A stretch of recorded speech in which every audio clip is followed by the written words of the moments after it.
Hello and welcome back to Racing Roundup, where we talk about all things motorsport.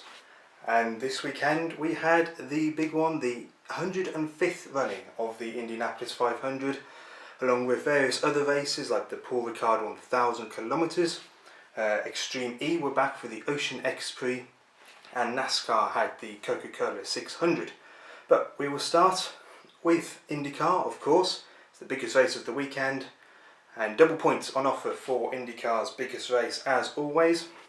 It was actually the fastest ever Indy 500 in its 105 running history. So only 2 caution periods for the race. We had a crash for Stefan Wilson, unfortunately, going into the pit lane, and Graham Rahal also had an accident at turn 2 coming out of the pit lane after his rear right tyre, I guess, wasn't fitted correctly and just departed from the car. Decided they didn't want to be racing anymore and had a sizable accident actually, with that loose rear tyre actually hitting Connor Daly right on the nose of the car. Thank goodness for the aero screen they run in IndyCar, because it looks like when the tyre hit the car it bounced up towards the cockpit. So very lucky there for the aero screen, IndyCar's equivalent.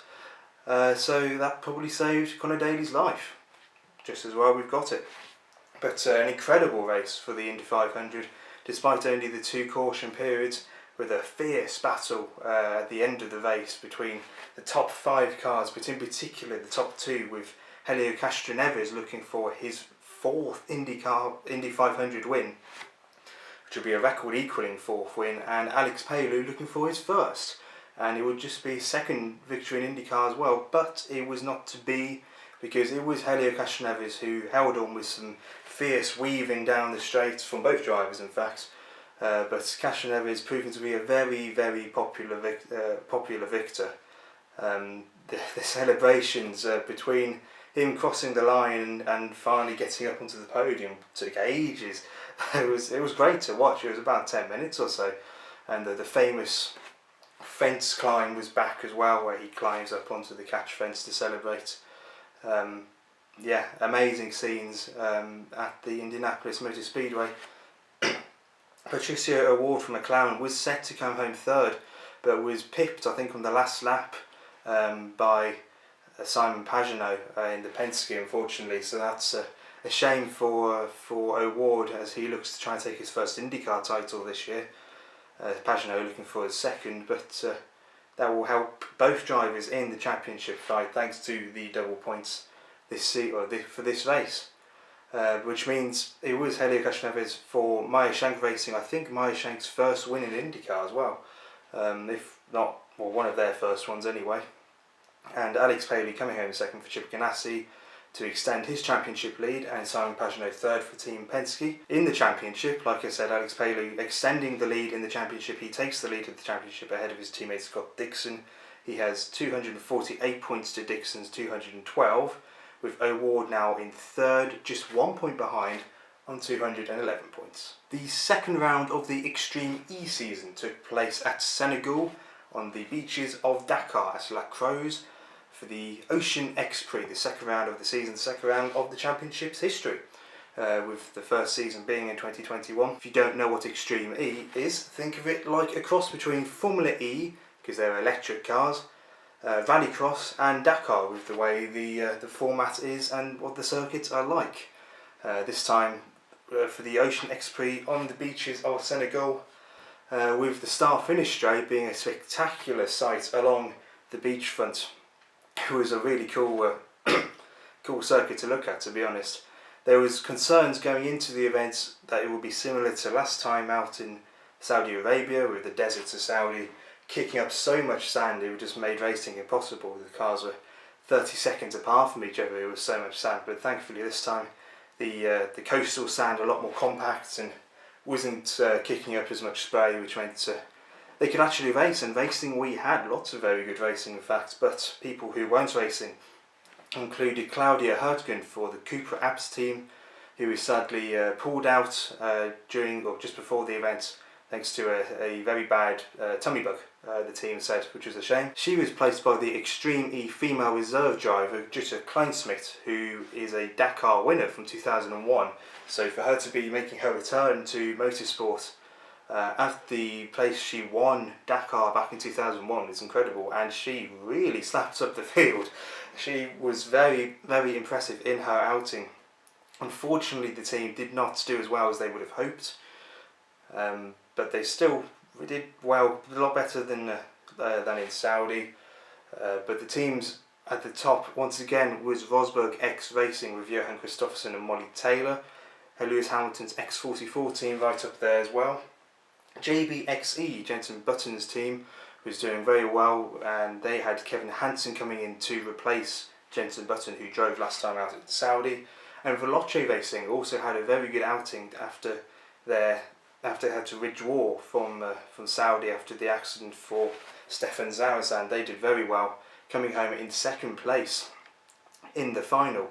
A team that would have wanted to be in the final and certainly had the pace was Segi TV Chip Ganassi Racing and Carla Duke, who is really, really impressive. The American driver, blowing away everyone really.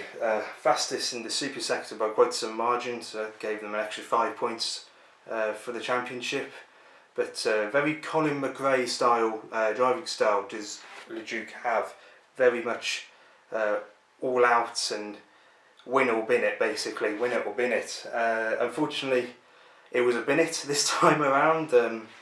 A 1 in a million problem, the team said, with clipping a tree, which then dislodged something in the car, I'm not sure what, which meant the car shut off in their semi-final run. Still, they will be very pleased by that result for the team, and shows that they do have good pace indeed after a poor run in Saudi last time out. Come the final, it was the first 4-car final of the season after we had 3 cars in Saudi, with X44, RXR, JBXE and Veloce. However, that was soon became a 2-car final, as JBXE suffered a rear suspension failure going over one of the bumps on the beach straight before the first corner. And then at the first corner, contact between Rosberg and Hamilton's team, is it 2016? Unfortunately, the Hamilton car even having to retire from the race from that collision. But crucially, Michaela Alin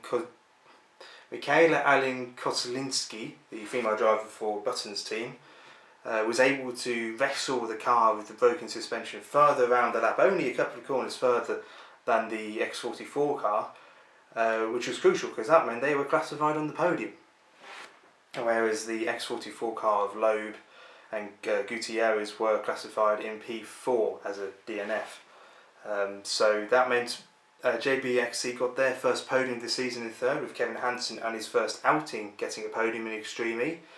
Veloce Racing came home in second place, an incredible result for them after their withdrawal from Saudi, with Jamie Chadwick and Stefan Sauzan, but winning once again, 2 wins out of 2 in Extreme E. Rosberg X Racing with Johan Kristoffersen and Molly Taylor, which means they lead in the championship as well with 71 points, from X44 with 57, and JBXE are third, just with Alin Kotlinski, thanks to Button and Hansen doing the 1 races each, with 44 points. In the world of MotoGP, and the Italian Grand Prix took place at Mugello, and some driver changes going into the event, with Michel Pirot, the Ducati reserve and test driver, coming in to replace Tito Rabat at Pramac Racing, who in turn was replacing Jorge Martin, who continues to recover from his injury sustained in the crash at the Portuguese Grand Prix. Hopefully he'll be back for the next race. For the 4th race in a row this season, Fabio Quartararo took pole position. He will be looking to try and retake the championship lead, and indeed he did, after his championship rival and championship leader going into the event, Pecco Bagnaia, crashed out of the lead of the race. A very unusual mistake for Bagnaia. He's not the sort of rider who would normally make those mistakes. But a bizarre incident on the way to the grid, with Bastianini going over the top of Johann Zarco. as Zarco braked and Bastianini behind just didn't expect him to brake. Probably should have done, let's be honest. It was a bit of a weird incident, but both drivers fine, or both riders I should say, absolutely fine, and Zarco actually went on to compete the whole race. And another bad race, another bad return for Marc Marquez, who continues his difficult return to MotoGP after his accident last year. He crashed out once again, another DNF for the world champion, but another difficult weekend for the 6-time world champion. Not a difficult weekend for Fabio Quartararo, who dominated the race to take victory for Monster Energy Yamaha. Miguel Oliveira took his first podium of the season in second for Red Bull KTM, and the team's first podium of the season. It's been a very difficult start to the season for them, but they finally got that first podium of the season.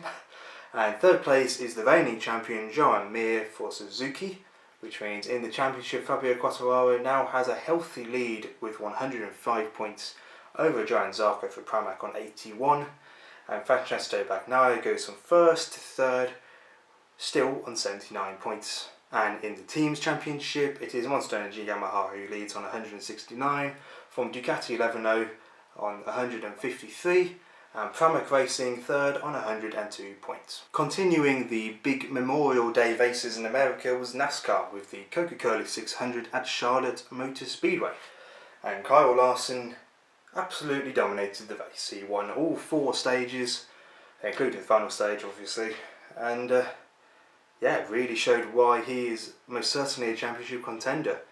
He won for Hendrick Motorsport ahead of his teammate and reigning champion Chase Elliott, and Kyle Busch coming home in third for Joe Gibbs, which means in the championship Denny Hamlin still leads on 633 points even, still without a race win. How he's holding on to that championship lead is incredible. Kyle Larson though is up to second on 557 points, joint on points with William Byron. Also his teammate at Hendrick Motorsport also won 557 points. The GT World Challenge Endurance Cup had the Paul Ricard 1000 kilometres for the second round of the Endurance Cup season, with FFF Racing Lamborghini number 63 taking pole position with Marco Bortolotti, Marco Mappelli and Andrea Caldarelli, but they did not manage to hold on to the win. They did manage to come home in third though, thanks to a penalty for a car higher up. Onto that in just a second. Second place was Team WRT, the number 32 Audi for Dries van Thor, Kelvin van der Linde and Charles Wurz. They had made a last lap move for third position on the FFF Racing Team car, but that became second and third after the penalty for the number 71 Iron Lynx car with Callum Ilott, Anthony Fuoco and David Rijon. They had a 10-second post-race penalty for pit stop infringement. Such a shame for fans of Callum Ilott, the 2020 Formula 2 runner-up. But winning the race was GPX Racing number 22 Porsche, with the Porsche legend Earl Bamber, Mathieu Campo and Mathieu Jaminet, which means in the championship Earl Bamber, Matt Campbell and Mathieu Jaminet lead on 33 points after that victory. Second place is the number 54 Porsche for Dynamic Motorsport of Matteo Cairoli, Christian Engelhardt and Klaus Bachler. They're second on 31 points. And third place is a joint tie for third place, both on 27 points, the number 71 Iron Lynx and the number 88 ACA ASP Mercedes, the Mercedes being driven by Raffaele Marcello, Danny Juncadea and Jules Gunon, with the 71 Ferrari, as I said earlier, driven by Arlott, Fuoco and Rijon. Away from the racing action to a bit of news that came out during the week before. In BTCC, Senna Proctor has been announced as BTC Racing's third driver. He replaces Dan Camish, who took the car for the first race of the season at Thuxton, who in turn replaced Michael Crease, who left the team suddenly and unfortunately, who went on to race in the Porsche Super Cup, making his first appearance in Porsches at Monaco of all places, and did quite well, all things considered. So Senna Proctor taking that seat, the one-time race winner, fully deserved, and hopefully he'll do very well in the Honda Civic Type R. Meanwhile, in Formula E, two bits of news. The first of which being the Dragon Penske Autosport driver of Nico Müller will not race at the next two races at Puebla. He will be racing in DTM thanks to the clashes between the two championships, which means the team's reserve driver Joel Eriksson will make his debut in Formula E in those two races in his place. Meanwhile, calendar news, and Cape Town is set to feature on the Season 8 calendar for the first time in 2020-2021 season, becoming the first ever Formula E race in South Africa, and the first time we've had a Formula E race in Africa since Marrakesh for Morocco, with the circuit set to go around the Cape Town Stadium and the Mouille, I don't know if I'm saying that right, Mouille Point waterfront, which looks like a very pretty place. So that's going to be quite a spectacular circuit, I think. So looking forward to that, the Cape Town E-Prix for next season. Last but not least, some awful news coming out of the MotoGP weekend from the Moto3 race, which is their Formula 3 equivalent for motorcycles, with Jason Dupasquier unfortunately passing away after an accident in qualifying at Mugello. He was treated at the circuit for a lengthy period of time after being hit by, I think, both his bike and two other bikes as well involved in the accident. He underwent thoracic surgery for a vascular lesion at a hospital in Florence, as well as neurosurgery overnight, but unfortunately nothing could be done to save him. He dies only aged 19 years old, absolutely awful, the same age as me. So yeah, that's absolutely horrible, and my thoughts and prayers are with his friends and family. Absolutely dreadful, but it's something that is so hard to try and make safer in motorcycle racing. It's something that all motorcycle racers fear, where they have a crash and they just hope they're not hit by another motorcycle, and there's nothing you can do to make that any safer. It's luck, and unfortunately the luck wasn't on Jason's side on Saturday. May he rest in peace.